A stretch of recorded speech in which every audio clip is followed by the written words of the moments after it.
புதுப்பித்தல். சபையின் புதுப்பித்தல் 2ஆம் வாரம். ஆவியானவரின் வல்லமை. நேற்று நான் அப்போஸ்தலர் நடபடிகளில் காண்பிக்கப்பட்டிருக்கிற ஆதி திருச்சபையை இன்று பூமியின் மேற்கத்திய நாடுகளில் நாம் பார்க்கின்ற சபையோடு ஒப்பிட்டு காண்பித்தேன். ஆதி திருச்சபையின் அளவுகோலை இன்று நாம் பார்க்கின்ற சபை பல விதங்களில் எட்டவில்லை என்பதைத்தான் நான் சுட்டி காண்பித்தேன். பிறகு நான் 2 கேள்விகளை கேட்டேன்.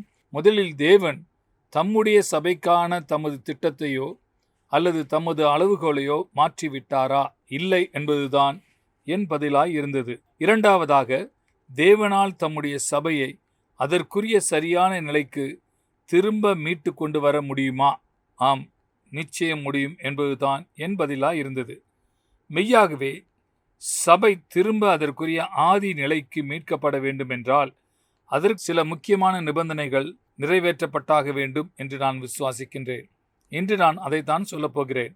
இன்றைய சபையின் பெரும் பகுதி 4 முக்கியமான விஷயங்களில் குறைவுபட்டிருப்பதை நான் பார்க்கின்றேன்.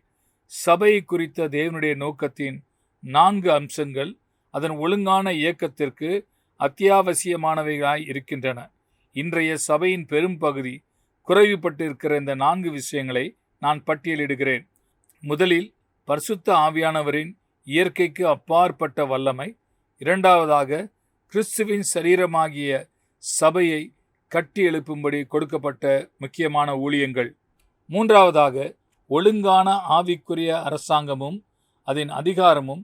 4ஆவதாக, விசுவாசிகளுக்குள் இருக்க வேண்டிய ஏக சிந்தையும் ஒன்றாய் இசைந்த மனநிலையும். நான் இந்த பட்டியலை திரும்ப சொல்லப் போகிறேன். காரணம், இந்த வாரத்தின் எஞ்சிய செய்திகளில் நான் சொல்லப்போகிற எல்லாவற்றுக்கும் இது மிகவும் முக்கியமாகும். சபை குறித்த தேவனுடைய நோக்கத்தில் 4 முக்கியமான நடைமுறை அம்சங்கள் இருக்கின்றன. இன்றைய சபையானது அந்த அம்சங்களில் பெரிதும் குறைவுபட்டிருப்பதை நான் பார்க்கின்றேன்.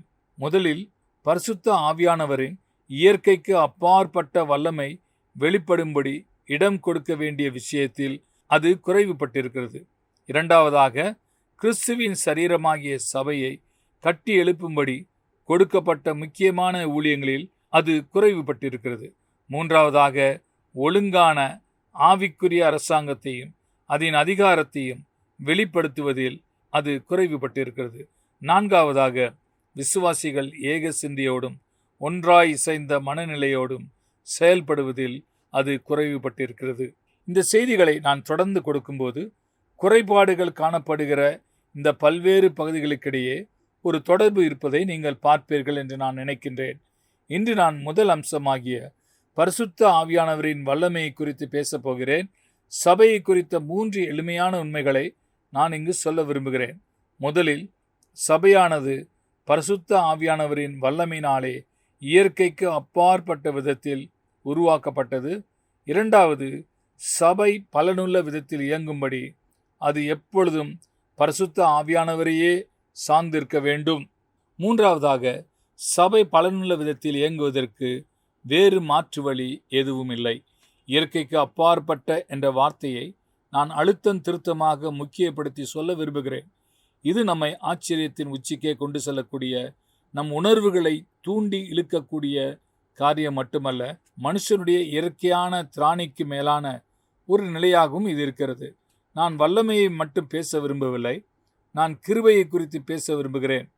மனுஷனுடைய திராணிக்கு அப்பாற்பட்டு தேவனுடைய சித்தத்தின் நிலையில் நின்று செயல்படுவதற்கு தேவையான கிருபையையும் வல்லமையையும் பெறும்படி சபையானது எப்பொழுதும் பரிசுத்த ஆவியானவரையே முழுமையுமாய் சார்ந்திருக்க வேண்டும் என்று நான் விசுவாசிக்கின்றேன்.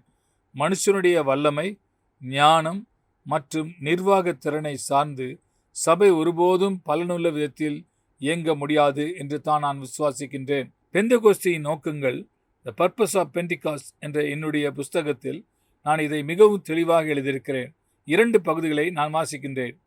திறந்த மனதோடு புதிய ஏற்பாட்டை நாம் வாசிப்போம் என்றால், ஆதி திருச்சபை கிறிஸ்தவர்களின் வாழ்க்கை மற்றும் அனுபவங்கள் முழுவதும் அதன் ஒவ்வொரு பகுதியிலும் இயற்கைக்கு அப்பாற்பட்ட ஆவியானவரின் வல்லமை ஊடுருவி இருந்தது என்ற உண்மையை நாம் மறுக்காமல் கட்டாயம் ஏற்றுக்கொள்வோம்.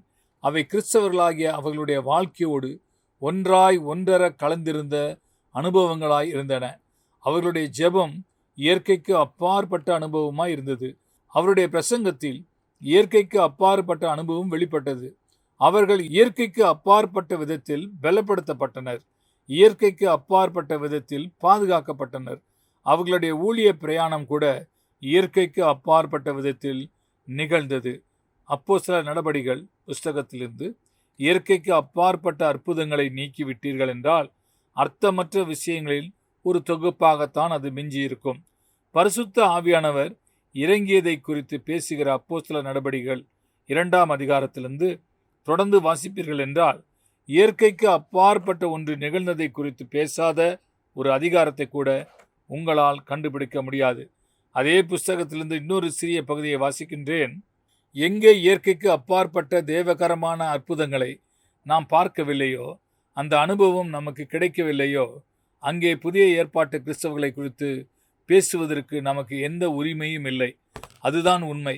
புதிய ஏற்பாட்டு கிறிஸ்தவத்திலிருந்து இயற்கைக்கு அப்பாற்பட்ட அனுபவங்களை ஒருபோதும் பிரிக்க முடியாது. அவற்றை தனியே பிரித்து பார்க்கவும் முடியாது. இந்த இரண்டு விஷயங்களும், அதாவது இயற்கைக்கு அப்பாற்பட்ட அனுபவங்களும் புதிய ஏற்பாட்டு கிறிஸ்தவமும் ஒன்றோடொன்று பிரிக்க முடியாதவைகளாய் பின்னி பிணைந்திருக்கின்றன. ஒன்றோடொன்று இழையோடு இருக்கின்றன. மனித இன வரலாற்றில் தேவனுடைய மீட்பின் கிரியை எவ்வாறு நிகழ்ந்தது என்பதை குறித்து மிகவும் எளிமையான, குழந்தைத்தனமான அளவிற்கு எளிமையான விதத்தில் சுருக்கமாக நான் சொல்ல விரும்புகிறேன். நான் அதை 2 படிப்படியான நிகழ்வுகளாக எடுத்து காண்பிக்க விரும்புகிறேன். முதல் படி, பிதாவாகிய தேவன் தம்முடைய பிரதிநிதியாய் தம்மை பிரதிபலித்து காண்பிக்கும்படி குமாரனாகிய இயேசு கிறிஸ்துவை அனுப்பினார். ஆகையால் குமாரனாகிய இயேசு கிறிஸ்துவை தவிர்த்துவிட்டு ஒருவரும் பிதாவாகிய தேவனிடம் வர முடியாது. தேவனிடமிருந்து எதையும் பெற்றுக்கொள்ளவும் முடியாது. இது தேவனுடைய ஒரு கோட்பாடாய் இருக்கிறது. தேவன் ஒரு பிரதிநிதியை நியமிக்கும் பொழுது அவர் எப்பொழுதும் எல்லா விஷயத்திலும் அந்த பிரதிநிதியை கனம் பண்ணி உயர்த்துகிறார். பிதாவாகிய தேவன் இயேசு கிறிஸ்துவை மனித இனத்திற்கு தம்முடைய தனிப்பட்ட பிரதிநிதியாய் நியமித்த பொழுது மனித இனம் முழுவதும் பிதாவாகிய தேவனை கனம் பண்ணுவது போல இயேசு கிறிஸ்துவையும் கனம் பண்ண வேண்டும் என்ற நிபந்தனையை முன் வைத்திருக்கிறார். எனவே குமாரனை தவிர்த்துவிட்டு தம்மிடம் வருவதற்கோ அல்லது பெற்றுக்கொள்வதற்கோ வேறு ஒரு வழியையும் வேறு ஒரு நபரையும் பிதாவாகிய தேவன் நியமிக்கவில்லை என்பதுதான் உண்மை. ஒட்டுமொத்தமாக பார்க்கும் பொழுது சுவிசேஷ பிரசங்கங்களிலும் பெரும்பாலான கிறிஸ்தவ போதனைகளிலும் இது மிகவும் தெளிவாக வெளிப்படுத்தப்படுகிறது. ஆனால் தேவனுடைய இந்த மீட்பின் கிரியையில் 2வது படியும் சம அளவு முக்கியத்துவம் வாய்ந்ததாக இருக்கின்றது. இதுவும் சம அளவு வேத வசனத்தில் தெளிவாக வெளிப்படுத்தப்பட்டிருக்கிறது. ஆனால் போதனைகளில் இது பெரும்பாலும் அலட்சியம் செய்யப்பட்டிருக்கிறது. இதில் 2வது படி இதுதான்.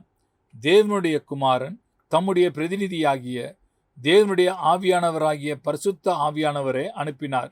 இயேசு கிறிஸ்து தம்முடைய சீஷர்களிடம் இவ்வாறாக சொன்னார், நான் போகிறேன், உங்களுக்கு சிறந்த நன்மை உண்டாகும்படியாக நான் செல்கிறேன். காரணம், நான் போகவில்லை என்றால் பரிசுத்த ஆவியானவர் வரமாட்டார். ஆனால் நான் போவேனே ஆகில் பரிசுத்த ஆவியானவரை உங்களிடம் அனுப்புவேன்.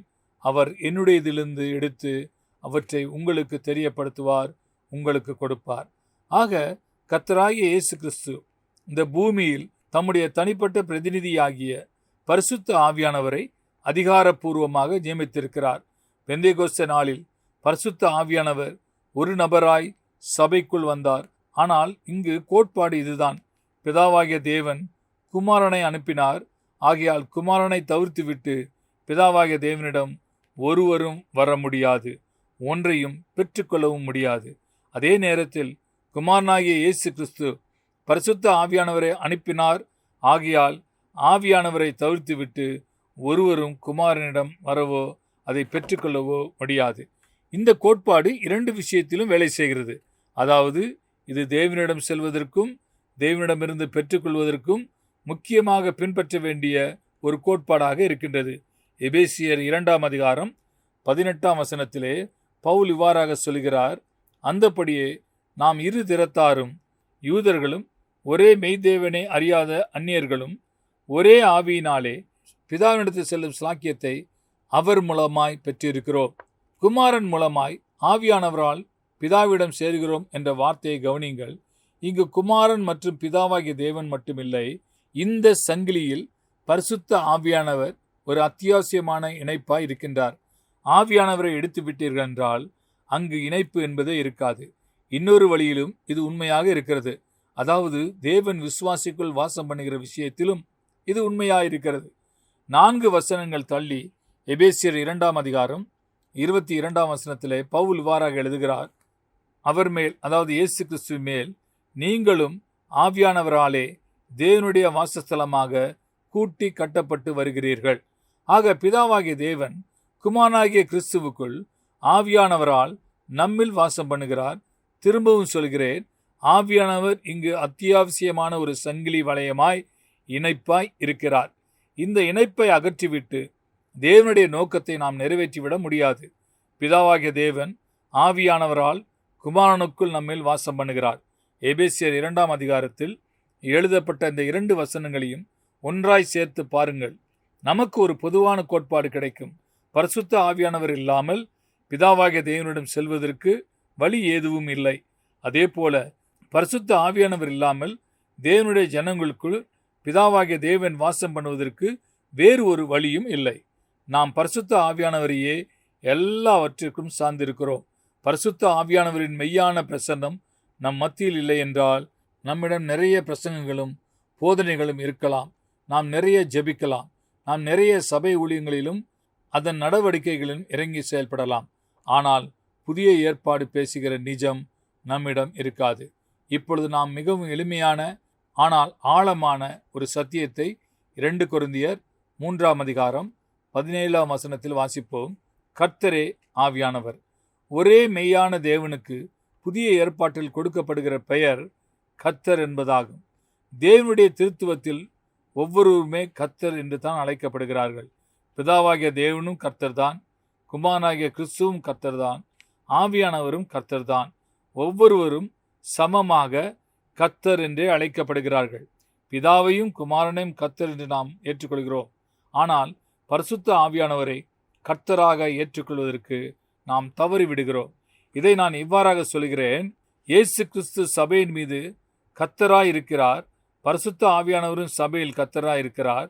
இந்த பூமியில் கர்த்தராகிய இயேசு கிறிஸ்துவின் சபையில் அவருடைய தனிப்பட்ட பிரதிநிதியாய் பரிசுத்த ஆவியானவர் வாசம் பண்ணுகிறார். இயேசு கிறிஸ்து பரலோகத்தில் இருக்கிறார். ஆவியானவர் இந்த பூமியில் இருக்கிறார்.